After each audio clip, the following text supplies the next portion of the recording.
Hello and welcome to another gameplay review on the Virkayu gameplay channel. And in this one we have the buffed Graves.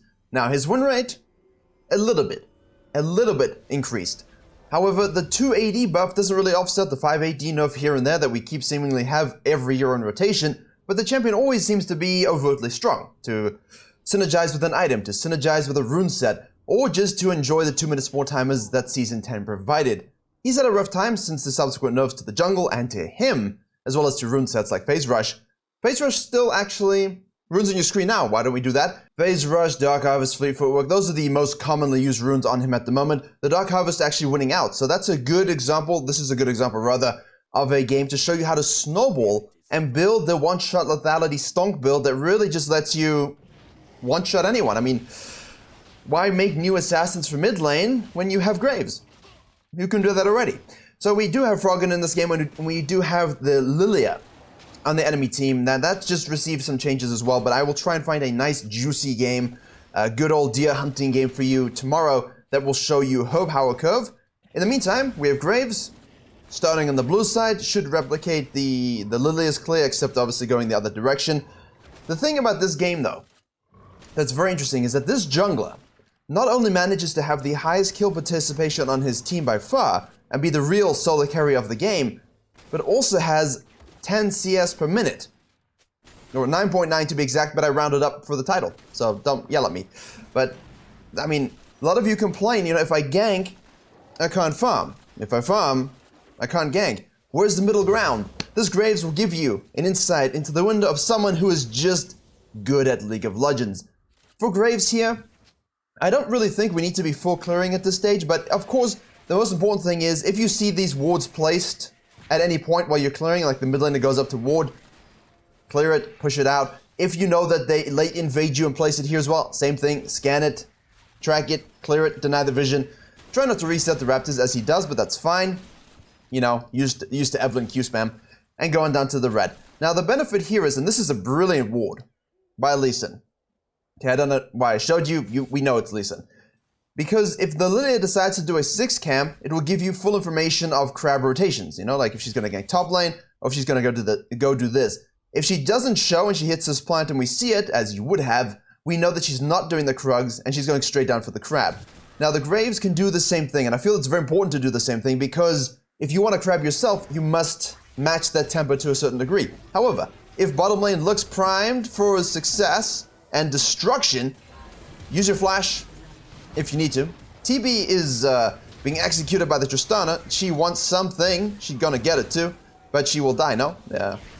Graves gets stunned because Karma's a champion. She flashes out, and there you go. What did you miss while you were watching that? Did you see on the minimap? Watch. She moves out of range, alright, to get the TB. Okay? But from blue team's perspective, hello, there's a deer. Now obviously in this case, I'm not expecting you to be in the middle of, trying to animation cancel and hit everything as soon as possible and get kills to see this. But I think it's pretty much guaranteed, right? So the Graves does his business. Karma gets out of here. We can hold the wave. Always good, right? This is the Agurin strategy. Make sure we get that. Karma goes back to base. There's no reason here to move up at all. This should have been pinged out at the very least by the mid laner. By the way, Lilia ran across mid lane, 99.9999%. She is taking this crab as much as Dominic Toretto is protecting family. Go do your Krugs. Go do your Krugs. Right? We don't want to give her stacks.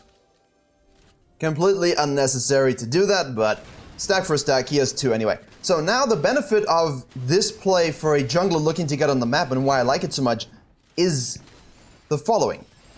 You can take the Krugs, reset, maybe gank top lane, resequence down, alright? And then look to do the same thing and get the dragon. Alternatively, you can do this, and I don't see it enough, and I talk about it a lot in coaching. Do the dragon, make something on the bottom lane, and just loop back for the repeat, because you have vision control, alright? You have CC, which makes it easy for you.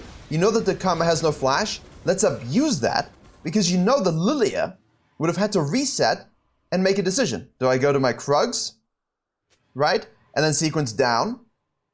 Tristana is roaming again. Or do I come bottom side and do the same thing and then sequence up? So Graves stays out, keeps that tempo control. TP is now matched by, let's see who's coming through, Frog in, of course. Well, we didn't really need to wait. I just kind of wanted to add some suspense. Not bad. Kind of knew it, didn't we? Deal with it, go back to base. Now here, I would expect the Lilia to have done Krugs if she doesn't show bottom lane. Because with this play as a jungler, if you make it, and the enemy jungler doesn't rotate down, you can very safely assume she didn't pass to the bottom side, right? Because what else is she doing with her life? I don't know. So if she does this, doesn't show anywhere else, we can assume that is the case. And now she can actually set up for ganks here, lane ganks here. She can even counter jungle your camps.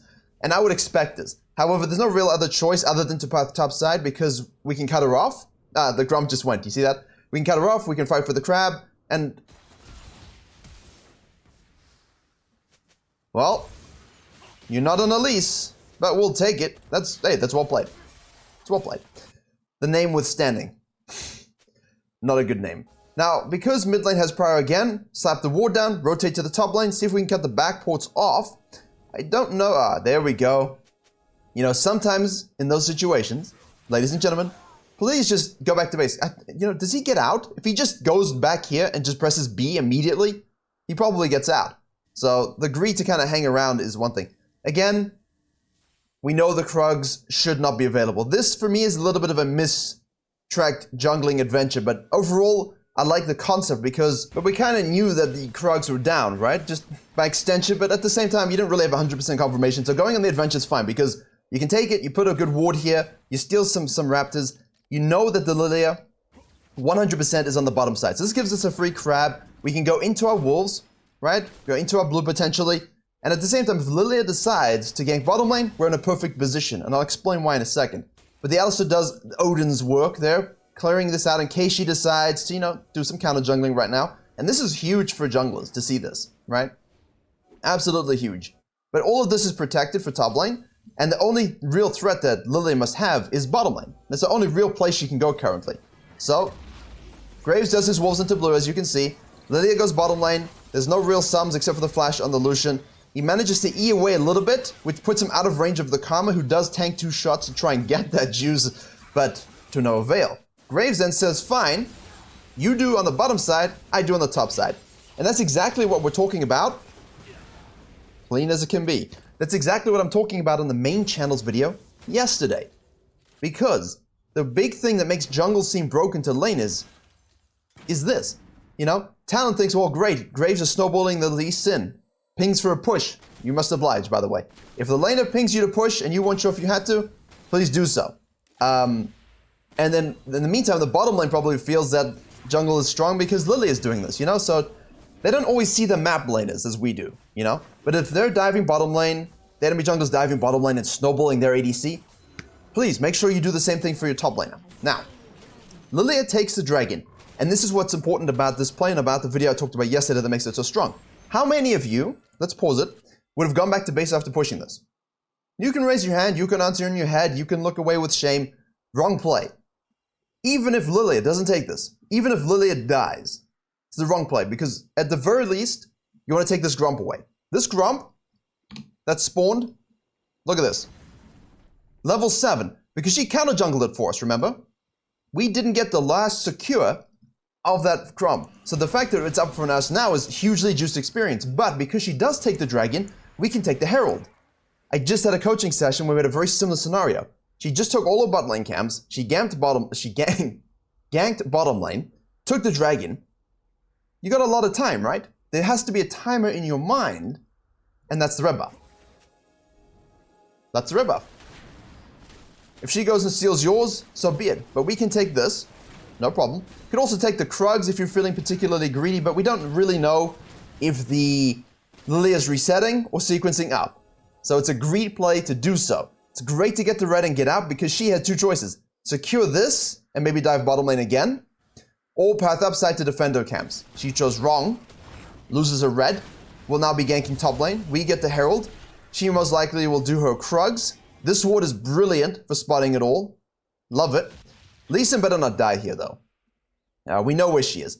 And now Graves, with the counter jungling done, ganking top lane done, Herald secured, the top quadrant is pretty much fully cleared. Let's go straight bottom lane. What are they doing? Well, they managed to kill the Karma. We'll take that as an absolute win. But they can't take care of themselves. Felios, gaming strategies. I like just going in for the ult. That's good. We take this. Now, look at this wave. Juicy, juicy, fresh. Lee Sin kills a Tristana who was roaming in the river at the top side. And now this is okay because look at this. Look at her. You have this deer on a string. She has to rotate and follow and walk to random places purely because the Graves' jungle reads perfect. Few little side, like anti-aliasing turned off in terms of his pathing with the Krugs and such things and the Scuttle Crab. But he's been in the right place at the right time, and when your pathing is good, you will find yourself in the right place at the right time way more often than not. You're dead. Good job. Tristana goes all in. We're just doing the red here. We could be rotating. But I think you have to basically decide, do I trust my laners to win this fight? Or do I want to do my red and then rotate? He flashes to make sure we can do that. The Q against the wall is always nice. Don't think we're going to kill the Lilia. Even with stack decrease. A little slower. That E hitting is kind of painful now. We'll talk about it in the Lilia video. Clear this out. We're at 95 CS. By the way. 96. Second only to the Talon in the game. That's because pushing waves, ganking waves, counter juggling, and securing your own camps at the same time is the speciality of Graves. Jungle flow and pathing genius are greatly rewarded with this champion, which is why things like this and Nidalee are so powerful in the hands of the best junglers, like Canyon, like your pro players. And when he's strong, they are strong. I don't think he's definitely at his previous power, not at all. We want to rotate to this. Nice TP by Froggen. We want to TP to this 100%. And then Graves wants to rotate. Because if you can clean this up and save him, Lilia. Why? So she's tilted. That's how you tilt a jungler, by the way. Play like this, tilt a jungler. But now we have plates, a herald. Tristana's been kept quite under control in the mid lane. Obviously, good bottom lane respect. Earlier on, she kind of entered it away herself. That will happen. Do we look for the Krugs? We know Lilia is most likely going to try and set up for Drake. And most likely be on the bottom side again. So we kind of want to be there to counter that, or to make some kind of play otherwise.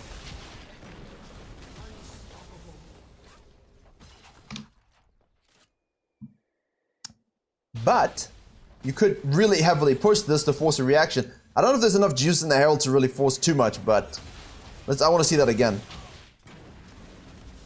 Just right at the edge. Beautifully done. Looked a little wonky, but the Graves ult.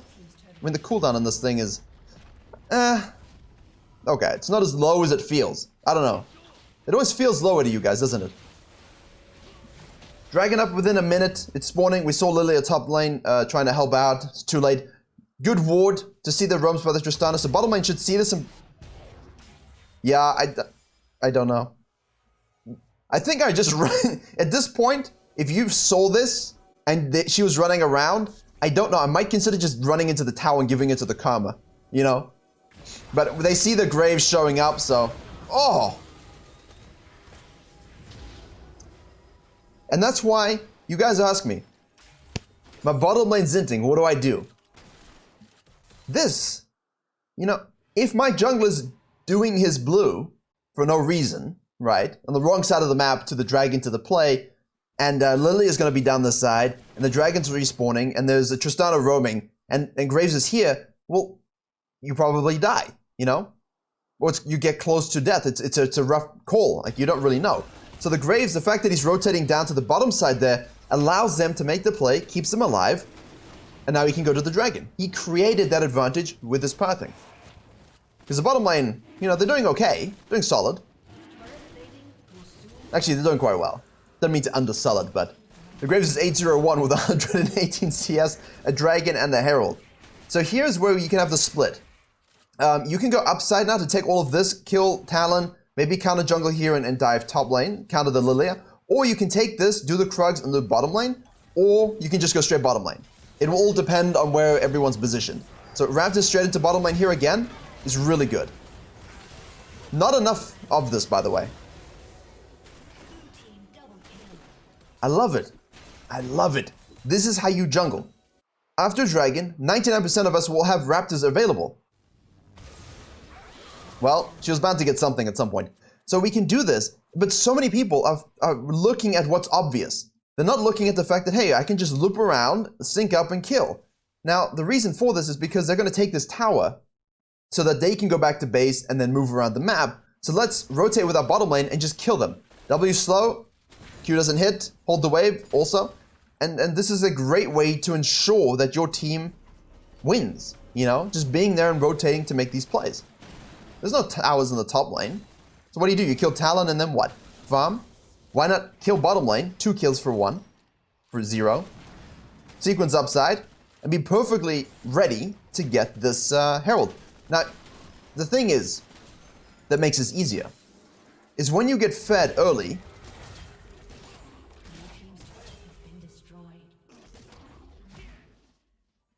you get core itemization earlier too, which means you can actually stay out a little longer in these phases. Oh!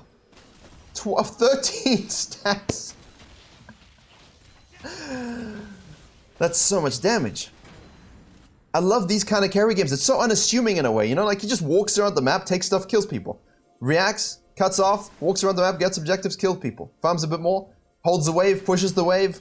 Graves has got such a fluid way of playing the jungle that I love. I just wish it wasn't Graves.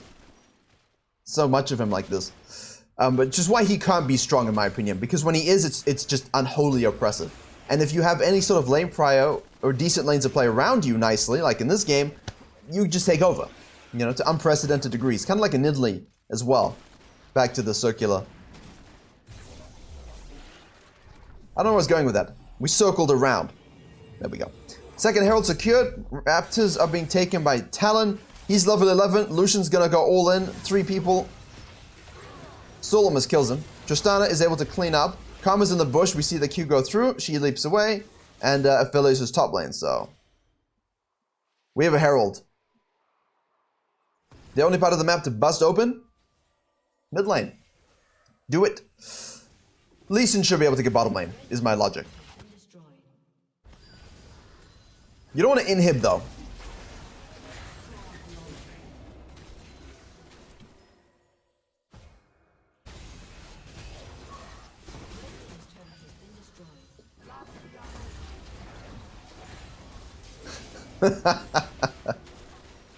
It's disgusting. Also, lazy back, but that's so well played. That's so well played. Smurfing right now. Steal all their stuff. Deny everything. You can do it so quickly. Aphelios is top lane going back to base. You see a Talon. You say, I am the assassin now. No, we have no ult. He's not going to come back, right? Aphelios topside jungle. Who wins now? ADC 1v1? Okay, well, their ADC is 2-5 and 2.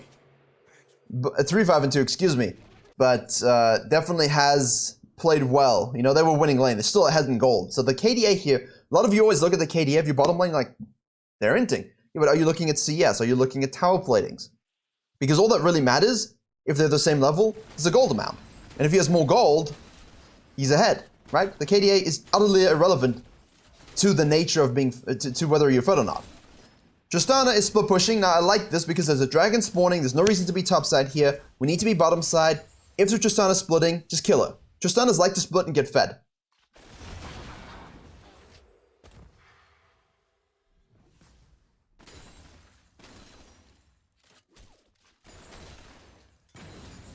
Tristana's like to push and die. So then you can be in perfect position to take this dragon. And a lot of junglers and lower elos will just go top side here and just join this fiesta, you know? But there's no real need, you know? If they push too far, kill them. Set traps, use your E, scan. I mean, when you can. The wall usage of the Qs is so good. Like, they're walking next to walls, and he's just able to Q against it for shorter range. It's really nice. Take this. I mean, I don't really think you... Yeah, just take it, and then take everything. It's fine. Because now, once the Raptors are dead, we can 2v1 the Scuttle and the Dragon, like the Chad we are, and then we can just push bottom lane. You could look to Herald here, to be honest. We could 1-3-1 this. Or your team can rotate with you, bottom lane. There we go. It's nice when everyone's on the same page. Herald of the Wall, while we do Grombulus. Blue is spawning, I think we need to take that as well. Straight simple macro. If your team pushes this and has control because you've annihilated someone split pushing, push this up so that they can rotate to you, and you will find that in a lot of games, they really will.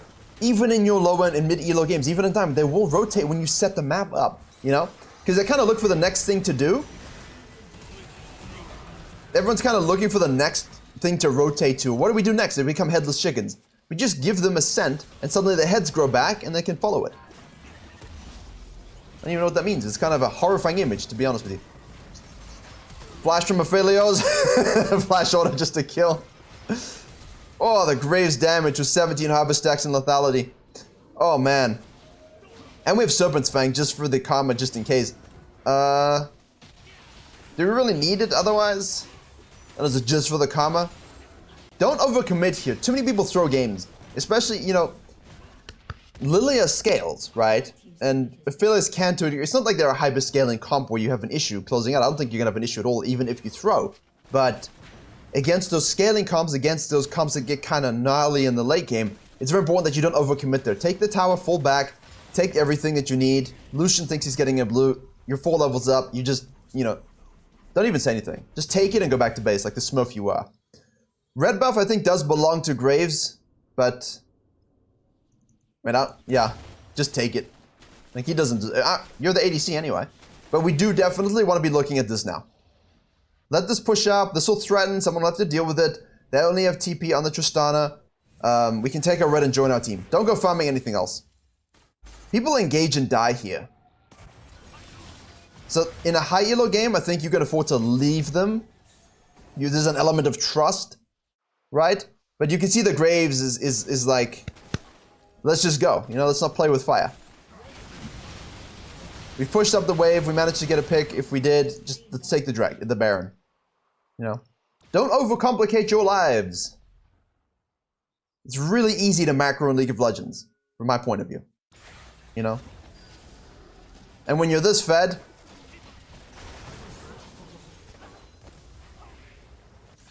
you know, it's funny when people are saying stupid things like we need to nerf Rengar because he one-shots an ADC when he's 12 and Rengar's terrible at the moment unless you're good at the champion. He doesn't need buffs, right? He doesn't need buffs. He's really actually in a solid state if you are good at the champion, right? I see why some people want buffs, but Scrubnib also tweeted, like, I think he's fine. Just quality of life fixes, bug fixes will go a long way. But he's really strong at the moment, you know? But then they want to give EO cast time or things like that because he one-shots people when he's fed. What's this? Why is this okay and the other one isn't, you know? Why is this okay and the other one isn't? She had no time to react. Just because the health bar went down in a microsecond less. No, I think Rengar's fine. But Graves isn't fine when you do this. Great jungling. Great map control. Great objective ping pong. Farming like an absolute beast. Let's get a few more kills. 18-0-1. Jungle perfection. Complete jungling. Strive to be like this in your games, and you will climb very, very quickly. So, thank you very much for watching. Hope you're able to enjoy and learn something. Don't forget to like, comment, subscribe, and all that jazz if you did. Main channel will have a new video tomorrow. There was also one yesterday. Keep those beards fresh. And great, Graves is back. See you all in the next video.